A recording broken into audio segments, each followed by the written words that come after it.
Good morning, everyone. This is Jeffy Kennedy, author of Epic Fantasy Romance. I'm here with my first cup of coffee.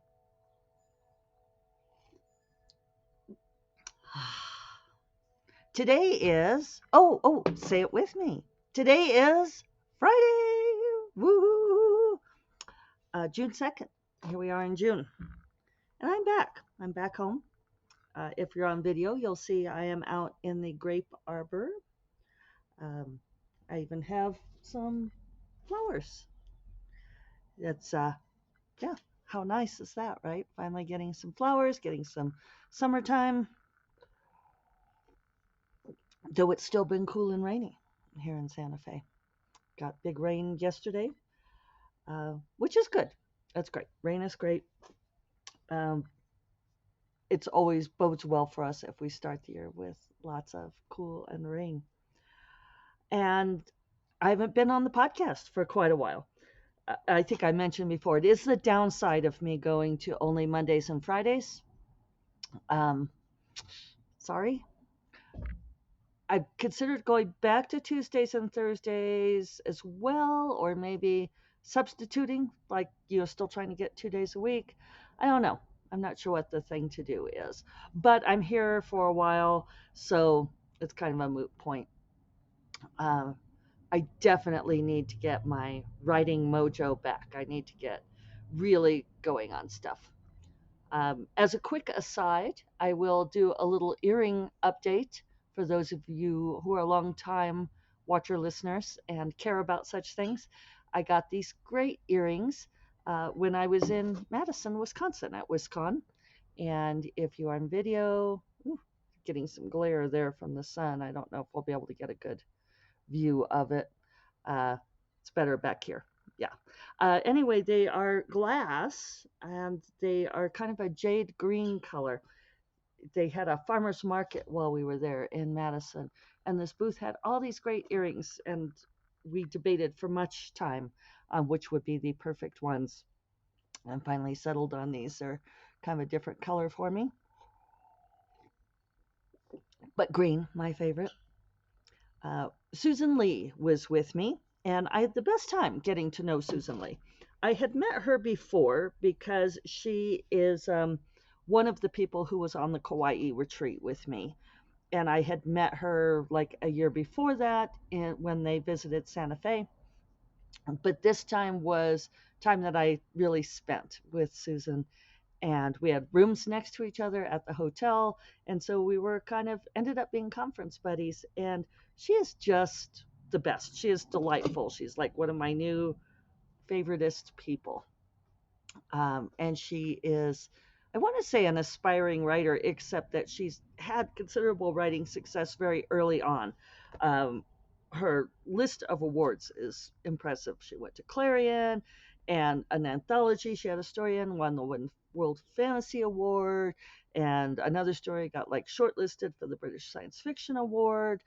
And now she is at Thriller Fest pitching a really great sounding thriller about art historians. And she's got a couple of other manuscripts, one that's a fantasy and one's that a rom com. And she took off 17 years to raise her kids. And now the older one is off to college and she's getting back into it. Uh, I, this thing where women pause their lives to raise the kids, right? So, anyway, she was a delightful companion and made the con. WisCon was fun. Not a conference I would have gone to on my own. And I'm told it was still like not up to pre pandemic levels. They are taking hiatus in 2024, but are determined to be back in 2025. So we'll see. But I went because my friends were going, flew into Chicago and went to Marianne Maharaja's house on Wednesday evening for dinner. And Marianne organized just this fabulous dinner party for us, invited some local people, and then there were a few of us there, including the lovely Susan. And I got to meet Ben Rosenbaum, who went with us to WisCon and is a longtime friend of Marianne's. And I hadn't known. been before, but he was, yeah, really fun to talk to. And it was one of those perfect dinner parties, right? I miss those. Those are just the best kind where you have a small group of people, all of whom are super smart and super interesting and have great stuff to say. And, we lingered there over the table for quite some time. And it was, yeah, just a fabulous evening. I'm seeing Mausers jumping around over in the corner there. Uh, it's probably time for the annual spring rodent onslaught, alas. So, they get very used to being out here when I am not around.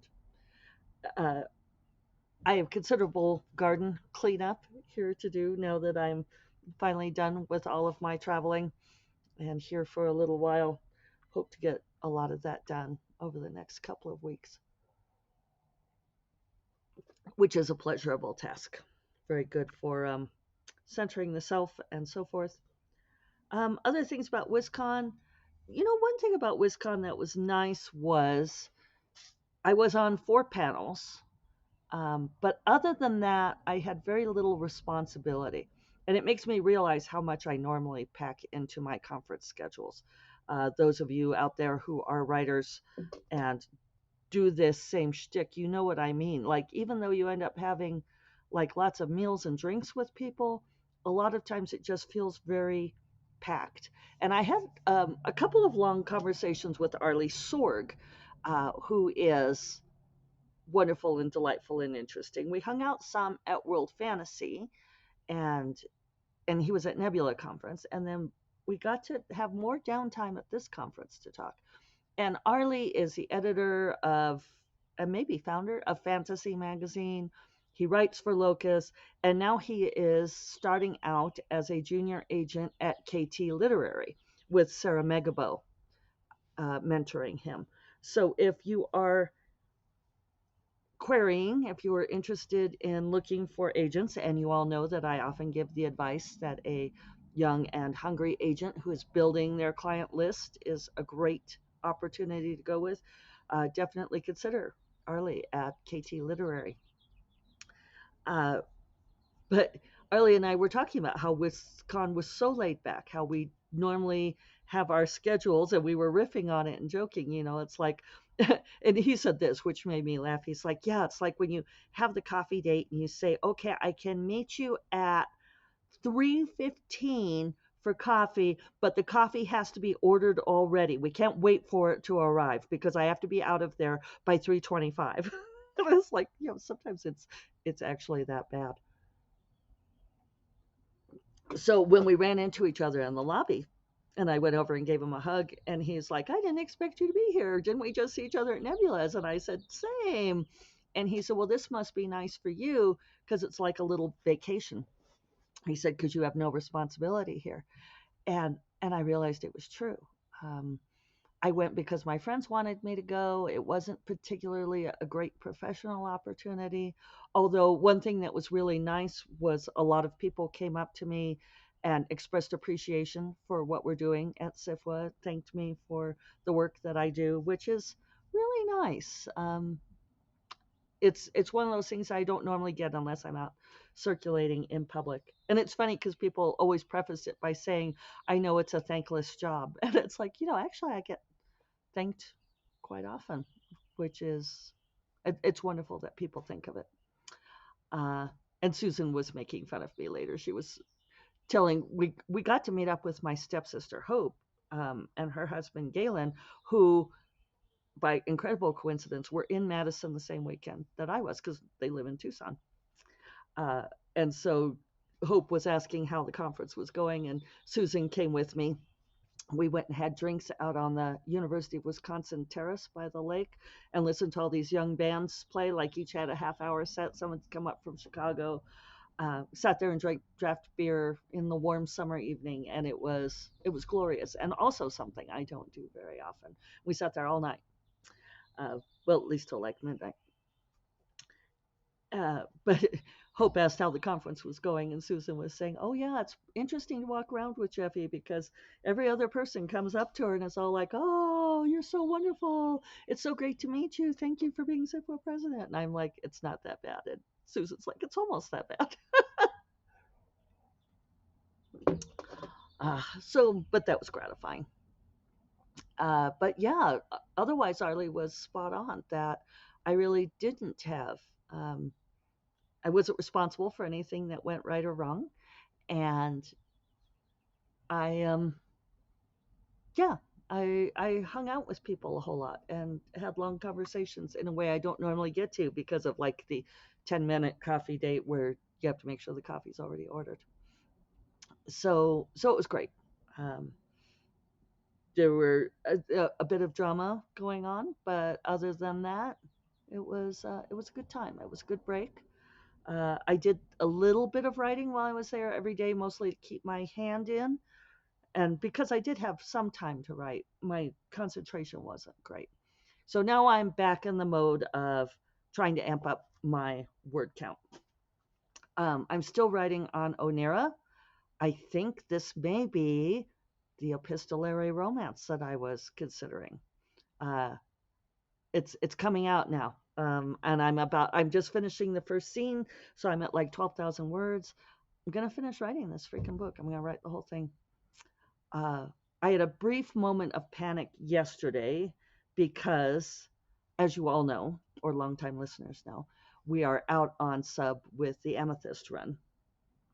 And one of my friends was asking me about it. She said, "Well, have you heard anything? It's been nearly a month. Uh, and trad publishing is moving so slowly these days. Arg!"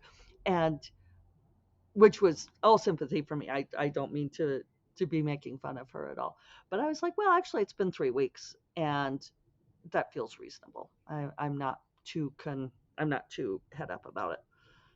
Trad publishing is moving slowly, but so it goes. Uh, so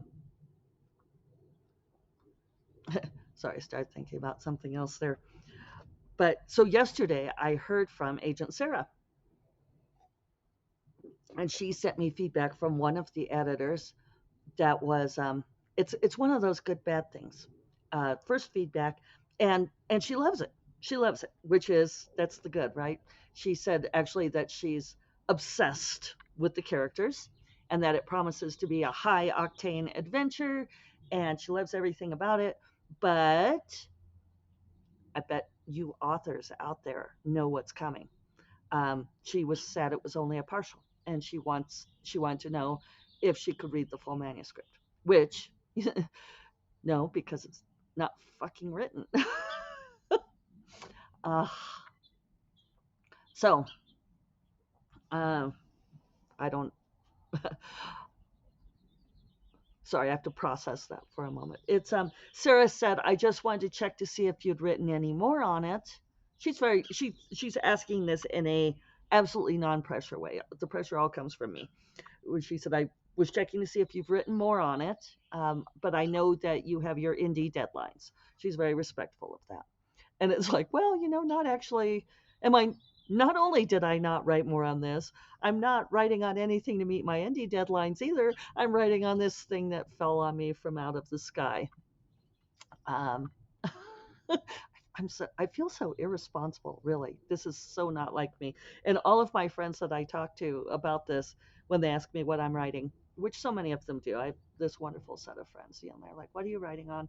And I'm like, "Oh my God, I'm writing on this Onera book that I shouldn't be writing, and I don't know where it's going or what I'm doing with it." And they're like, "Well, clearly it needs to be written. You have to write it." And it's like, okay, yeah. They all say that to me. Nobody is saying you should stop writing this and write on the thing you're supposed to be writing. Cheers. So I told Sarah, I wrote back and said, no, I have not written any more on that book. And and I said, frankly, it hadn't occurred to me because, and I really feel like this is salient. Um, when we sold the Forgotten Empires to St. Martin's, uh, I had written like 100 pages of the Orchid Throne, and I had originally written it with Leah's point of view in first person and Khan's point of view in third person. And I'd surveyed people on how to do this alternating. And after we sold it, I asked my editor, Jenny Conway, who's since left, which is unfortunate because she was really a good editor. I asked her, well, do you have any suggestions for, before I finish writing this? And she said, oh, yes, I think it should be alternating first person. I think you should write Khan's point of view in first person too. And I was like, yeah, okay. Which ended up, I talked about this at the time. It ended up being a lot of work. And it's really important to dwell on it. And maybe I should talk about it more some other time since it's been a few years, because that was what, 2017, 6 years. Oh my god, yeah, 2017 that we sold that book. um it's not a matter of just swapping out pronouns, which is what some people say, and it drives me up the wall. uh Changing to first person point of view from third required an extensive, I basically had to rewrite those chapters. um and it was better. Her instinct was correct. uh but yeah, it was a lot of work. So it's like, when you sell a book to a publishing house, I mean, maybe they don't want to change it, but what if they do? And also, do you want to finish writing the book if you don't know if they're going to buy it? But all of you authors out there who are still selling to traditional publishing, you are nodding your heads at me, because this is the thing now, right? Publishing houses don't want to buy on spec. They want the full manuscript. And it's so frustrating. Uh, and it's like, at this point, I have 64 published titles, which Marianne has trained me to tell people, because she's like, it does make a difference. Marianne is great. She's teaching me to speak up more, which I know all of you find this hard to believe, but when I'm in groups of people, I don't like to fight to be heard. And Marianne was actually stopped conversation at one point, and she said, Jeffy, I feel like that you are not an interrupter. But I want you to know that you should speak up and say things. She said, because I know with me and Ben and Alex that a lot of people feel like they can't get a word in edgewise. And I'm like, well, it's not that I don't feel like I can. It's just that I don't like to fight to be heard. If people don't want to hear what I have to say, then I'm not going to make them listen. And she said, I understand that. She said, but you should speak up once in a while just so that people know how fabulous you are and they know what fabulousness they're missing if they don't listen, which was that lovely of her to say. So I'm trying to be better about this. Some of this is my Western training. Growing up in the Western US, my conversational pacing is slower. And so I don't always hit the same insertion points conversationally. Anyway, um, so yeah, the full manuscript thing, you would think that because I've written so many books now, that they would believe that I know how to land the plane, that I can finish a book and I know how to land it. And so I suggested to Agent Sarah, I said, we could show her one of my other books and, demonstrate that I do know how to land the plane, but I know that that won't make a difference. Why is this the thing now? I don't know. There's different theories. Um, some people think that it's because of the sales team, that the sales team wants the whole book so that they can, like try to market it to the movie studios or, for streaming and that kind of thing. And they need, they want the whole thing for that. Someone else suggested that it's because there's been so much turnover in traditional publishing that these younger editors don't necessarily see the trajectory, whereas the more experienced editors will look at 100 pages, they'll look at the synopsis, and they'll say, "Oh, okay, so is the art going to be this or this?" They can they can intuit where the story is going, and maybe younger editors don't have that same skill. Uh, Maybe they want the whole property in hand because so many authors, like during pandemic and that kind of thing, failed to finish, and so they don't want to buy something that might not finish. um, I don't know. So we'll see. We'll see what happens. This is the first feedback. I did go through a brief panic mode of thinking, should I just drop everything and finish writing this book? And I did look at it, and I said to Sarah, I said, best case scenario, and this would be absolute best case scenario, I could finish it by like the second week in July, and it might not go that fast. So, but then I thought, and one of my friends that I was sharing this with, she said, "So are you going to drop everything and try to crank this out?" And I was like, "No, I'm not. I'm just not. I'm going to try to finish Onera while Onera wants to be written, and we'll see what Sarah says." So that's my update. Uh, Cross your fingers that hopefully someone else will just want to buy the partial, um, or buy it off of the partial. Otherwise, I may end up, I don't know. You hate to finish writing the whole book without a guarantee, but I suppose I could always self publish it, right? It is a fun story, and I would probably keep going with it. So, uh, yeah, I hope that you all have been doing well. I've missed talking to you, missed hearing your comments back. I will be here now, and I'm loving all of you who are coming and joining the Patreon and Discord. It's great talking to people there, and it's turning into this really great supportive community. So I love that. So I hope you all have a great weekend, and I will talk to you on Monday. You all take care. Bye bye.